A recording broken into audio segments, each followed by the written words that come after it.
अगर आप इंस्टाग्राम या यूट्यूब पर स्क्रॉल कर रहे हो या तो फिर किसी की स्टोरी पर ये सुन रहे हो तो 5 मिनट और दे दीजिए और ये कविता सुनकर जाइए। ये कविता मैंने आज से कुछ 2 साल पहले लिखी थी, ज़िंदगी के चक्कर के बारे में।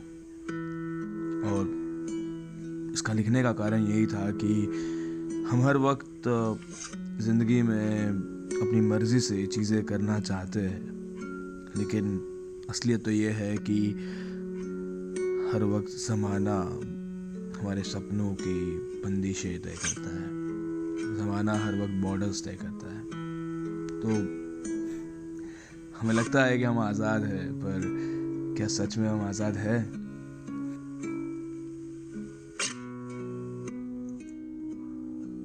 हाँ, आज़ाद हूँ मैं,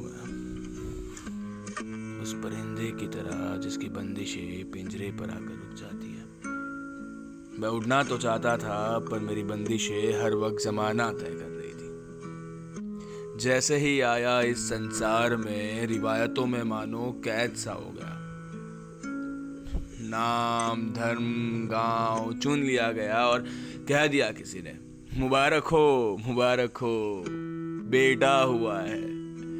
आजाद घूमेगा, आसमां चूमेगा। तो मान लिया कि आजाद हूं मैं।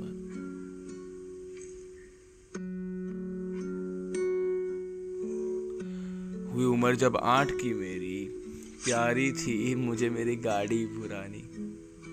सपने छूट ना जाए कहीं खिलौनों में, अरमानों से भरी कलम जमाने ने थमा दी। मैं बहुत कुछ लिखना चाहता था। मैं बेझिझक बहुत कुछ लिखना चाहता था, पर कलमदान, इंक पॉट हर वक्त जमाने के पास थी। 16 पर नजरों ने अरमानों की तरफ देखने की फिर से जुर्रत कर ली। उन भेड़ों के झुंड में शामिल कर दिया गया। पिताजी के इंजीनियरिंग का सपना मुझ पर थोप दिया गया। रंजिशें हो ही रही थी उनसे कि कह दिया किसी ने, मुबारक हो, बेटा बहुत होशियार है आपका, बहुत आगे जाएगा, आजाद घूमेगा, आसमां चूमेगा। तो मान लिया कि आजाद हूं मैं।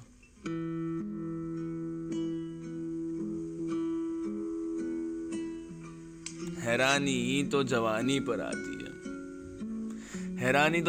पर आती है। काफी इबादत के बाद वो अपनी शक्ल दिखाती है। महबूबा चुन ही ली थी हमने, बस बेड़िया एक दूसरे से बांधी। वो ना रही, मैं ना रहा। ऐसी भी क्या मोहब्बत जहां आजादी ना रहे।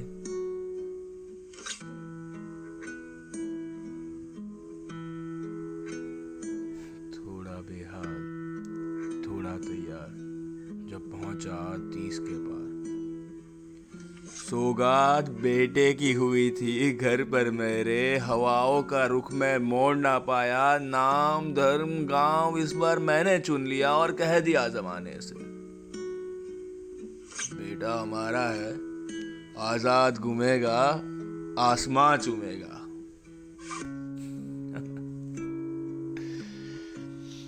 वक्त का काटा यूं ही चलता रहा, कभी बीवी, कभी बच्चे, कभी जमाने से डरता रहा।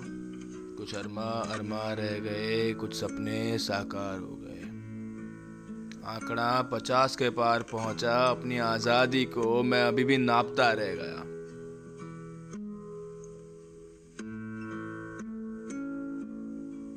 हुआ 70 का जब मैं, दोस्त मिले कुछ पुराने, कुछ गुजर गए थे।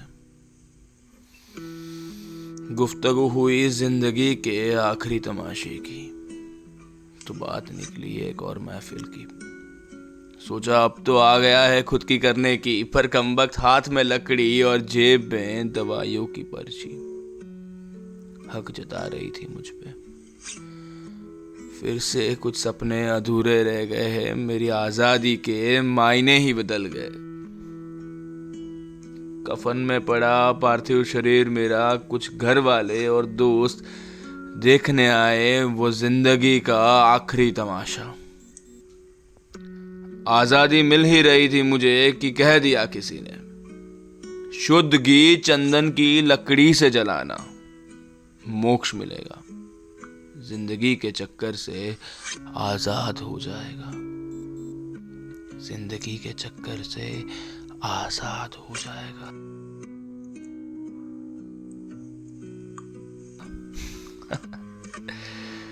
कमबख्त खुद के ही जनाजे पे खुद के ही पार्थिव शरीर को देखकर मैं हंसता रह गया।